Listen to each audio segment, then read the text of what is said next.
he has identified them. But I think you were interested in those, in the kind of darkness of those paintings that couldn't be seen properly. Yes, I know that the all the dancing to and fro of the space and the way that the painter looking into a mirror to draw himself. I know that the eye lines don't quite line up properly, so that why are you seeing? I think it's King Philip, isn't it, in the mirror? Yeah, Philip, yeah. Where is he standing in order to be visible in the mirror? Because that would be you. You would, if the reflection is there, then you would be King Philip and his Infanta looking back at yourselves. So I think that's why it's so wonderful too, that not only do the blacks and the whites do all this toing and froing, but the gaze itself is thrown into question in the most extraordinary sort of surreal way. Yeah. I actually did a geometrical analysis of this, which is in the Science of Art, an ancient book which I published, and you can actually get a logical setup out of this. It doesn't look logical though. Like the Manibar, the Folie Bergère, which I've not published, you can actually get a perfectly logical setup out of that, but it just looks not logical. Anyway, that's another story. And this Vermeer painting, which Philip Stedman, the architect, one of the great pioneers of Vermeer and the camera obscura, built this room to minute exactitude in a fairly large-scale model, but the wonderful black floor, and it turns out that this is almost certainly the first floor of one of these Amsterdam houses, and it's unlikely they would have had a black marbled variegated floor of that sort. So that's, whatever the realism of Vermeer, he's putting in something which just does a fantastic visual job. Is that the room that's in the box in the British Museum? The Hoogstraten. Yes. No, that's very similar. Yeah. No, the Hoogstraten box is, well, Vermeer's room. There are a number of paintings in this room, so it's his regular painting room, and I think he set up. I'm fully in agreement with the idea. He set up the room as a giant camera obscura. Yeah. Windows of the Soul. Stephanie has already spoken about eyes. These are the eyes of Crick and Einstein. Right. I must say it was just fun for me, because I was at the Museum of the History of Science and making models, which was all very satisfactory. But I had been thinking I'd like to do the eyes of scientists, so I started looking, at photographs and at cartoons and things, but they seemed to me very lifeless, and I thought, what the heck, I'm going to just plain draw it. So I started drawing eyes, and then I realised that young eyes, I mean, they're lovely, but there's no interesting wrinkles and imperfections and so on. So I started looking at rather arbitrarily at the eyes of scientists, and of course there's some marvellous old faces. Often the photographs are quite hard to make out, and often the scientists are, if they're kind of Darwin era, as you might imagine, there's crazy mounds of hair, there's wild sprouting eyebrows, it's quite difficult to see the eye. Einstein is such his face, the way that he looks, his wonderful hair, he photographs very well, so I had to have him. Crick is rather arbitrary. I've also done various other scientists, really just trying to find a variety of eye. It's rather superficial of me. But again, I'm just so intrigued by the idea that you look into an eye and the pinprick you see is the photographer, and it's this sort of whizzing to and fro through space. Yeah. And I've given them lovely black lustrous eyelashes because they mostly didn't have any. Yeah. Einstein is interesting. We got this great image of the Einstein with all this hair, which is related back to the Julia Margaret Cameron photograph of Herschel. But of course that's not when he was doing his interesting work. When Einstein was doing his interesting work, he looked like a Bern Patents Office clerk, which is what he was in a way, and looked slightly nerdy, but and he became very aware of this image. It was again cultivated non-style, not wearing shoes and all that. It was very, very.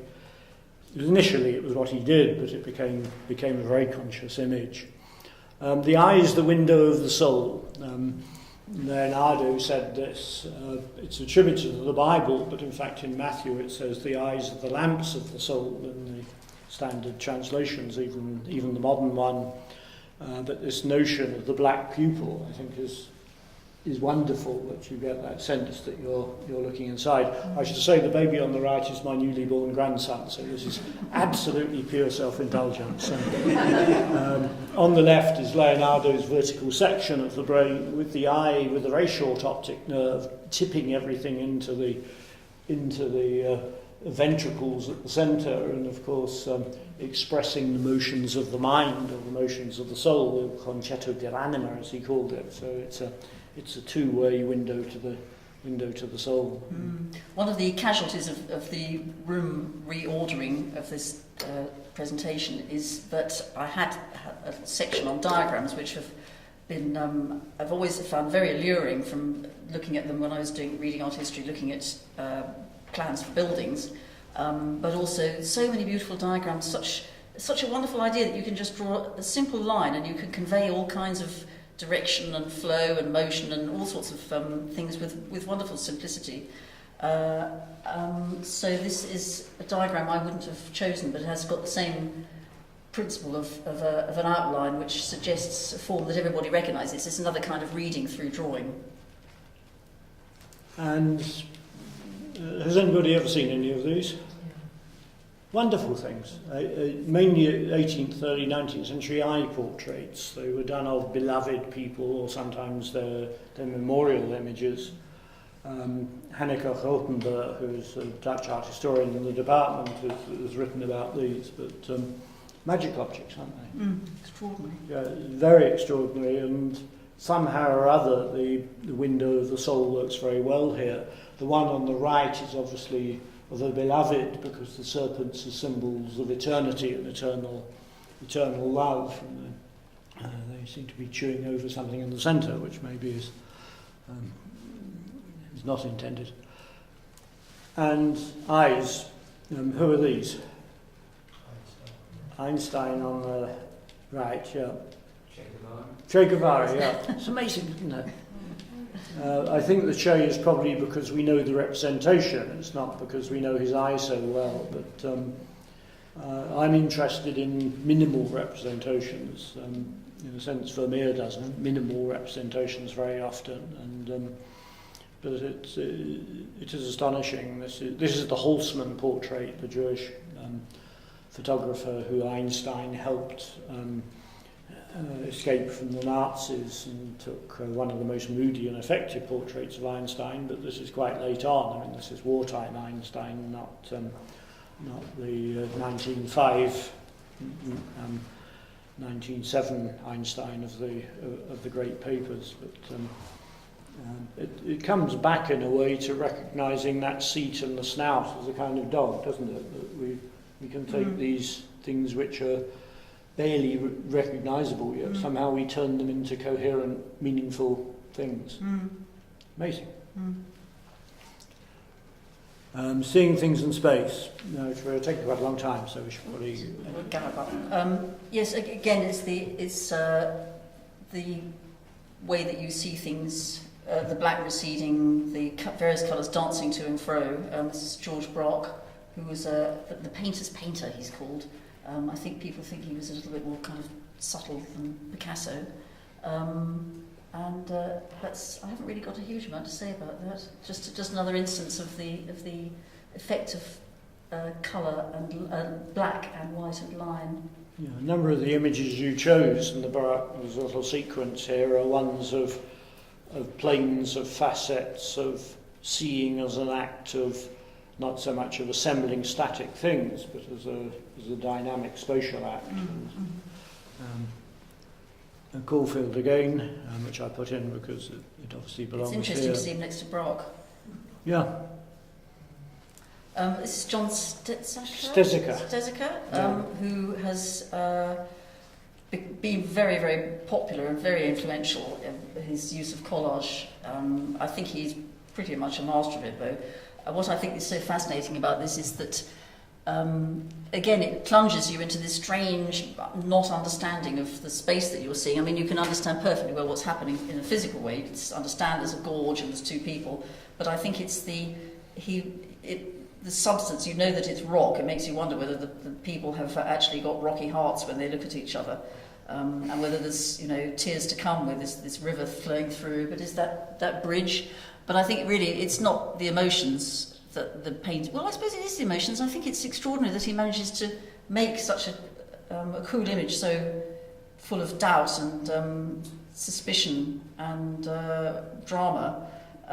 It's really how odd it is that the minds and eye work in this idiotic way together. You know, there's, you know all these things, and yet you can't stop yourself filling in the noses and the eyes and completing the image that the artist has started off for you. Yeah. It just occurs to me looking at that now, that's actually a very Hitchcock kind of image. It is actually, isn't it? And even that really nasty hole above her ear. Yeah. Very creepy. Hitchcock, of course, began as a surrealist. Did he? Yeah. This is something I was messing around when I was making images in my studio with bits of mirror and starting to explore with odds and ends in a very quick, sketchy way what I could make with photographs and real images. So some of this is a photograph with real black drawing on it, but it's also got a photograph of a maquette for a large sculpture and some bits of wood. So this is really me playing around, heading towards the work that you're seeing upstairs. More of the messing around, it's very, I think it's often you get so stuck in what you do if you make something, you tend to find it quite difficult to break away, and assemblage is a technique that I think is very, very useful for chucking out all those stale ways one has of doing things and of involving the real world, and it's very exciting, and you put a few things together and you think, oh, I don't know, it looks a bit, I don't know, maybe a bit Braque, could be. And then, the little eyes looking back at you, and then you peer around the studio, and suddenly there's more things which have this thing in common that you hadn't spotted before.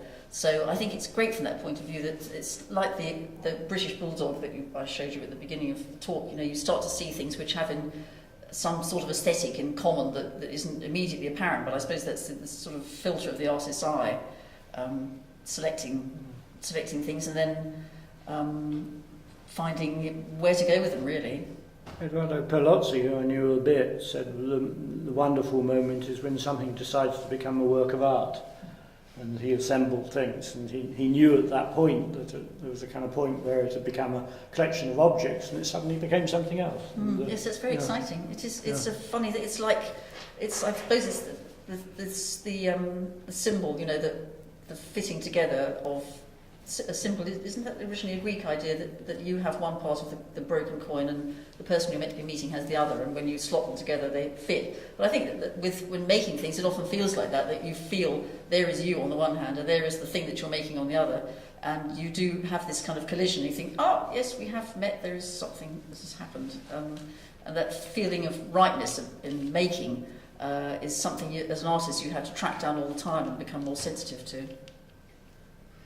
This is a way I've got of making images which has been really useful, where I accidentally put two bits of mirror together and chucked down some circles from some bit of snipping, and I like the form that this kaleidoscopic image made. It was just a little tiny one, so I then made it out of paper, and again my beloved gas cylinder cover came into play, and a bit of polythene and bits of old nonsense from around the studio, and then, should you go to the next one? Then I made it into a real thing. I cut out a plywood shape. I formalised the Caligas grill and started to play around with it on a real scale. So I like the fact that I'd made a real thing out of a thing that was simply a reflection that wasn't real, and that the not real thing started having real shadows in the real world, and that's again more kind of practicing towards where I'm going to. I like that one because it just feels to me, it got a strong sense of vertigo, that the black pulls it all down to the bottom, where really you feel more comfortable bobbing up at the top with the polythene. I made quite a lot of these installations, just really seeing what the material would do, which is always great when you've, as I say with assemblage, you just, try all the different things that suggest themselves to you. Again, more of the same. And painting round the image at the back, painting around it a couple of times so that it seems to be slightly shivering. And this is again, talking about the vocabulary that I was using, I only brought the grills and the template with me in the studio. It was not even a studio. It was a room, a building that was about to be abandoned, and there was an exhibition there. And there were plenty of things I found that had a kind of visual kinship with the things I brought. I think so. The bits of wood, the door, the tabletop, they all seem to be part of this whole language. The way you install things, and we end with an installation chart eventually. It's carefully staged, and you've got the plinths, and the plinths are very heavily treated, just at the same time they look relatively casual, as if they've come together relatively casually and things lean. I mean, that obviously is very contrived, but nonetheless, that element of things that have always come together on the hoof, as it were, is important. Very much so, yes. And what's nice is that then looking at the Velázquez, with whom I'm not ranking myself, obviously, but to see that in the painting there is it's dominated by a big slanting canvas in the same way that this kind of rubbishy old door from this gallery. It just comes out as to the dynamic flow, I think. That's the first image with the shivering kaleidoscopic thing. When we talked about this, you mentioned stereoscopic images, this kind of blur. I meant to actually bring my Holmes Bates stereoscope, but I came out to the house since it's a rush, I didn't. My grandmother had a stereoscope, and my family basically had no books, no pictures, no music, but my grandmother who was a primary school teacher, had various things, including a stereoscope with a journey around the Holy Land. These were the kind of virtual reality of their day, and very beguiling. They're still magic, aren't they? I think it's hard to get one's head around, sorry, the horrible expression, the thrill that people got in the past from looking at these tricksy things that the eye did. I mean, in the same way that you can, as a child, you can dream away hours sort of looking at the reflections in glass and water. When optics became to be more systematically explored, people had enormous fun with things that seem like nursery toys now, like kaleidoscopes and stereoscopes, and then it becomes sort of wanders into the realms of neuroscience, where scientists are trying to understand what goes on with binocular vision and virtual reality and 3D and so forth. I still think these have something special about them because it's so raw and anatomized, the phenomenon, that a television or a computer screen, it's all behind there. You don't actually see how simple this act of convincing you is. And the zogroscope, or the Horner's Wheel of Life, that disc which turns round, where you have, some of you have probably seen that, and you have this with slits, and you have very simple images of leaping dogs and so on. And I think they're absolutely magical because they're very raw. If it's all inside an electronic box somehow or other, you just see what you see, and there's you can't actually think how it's produced.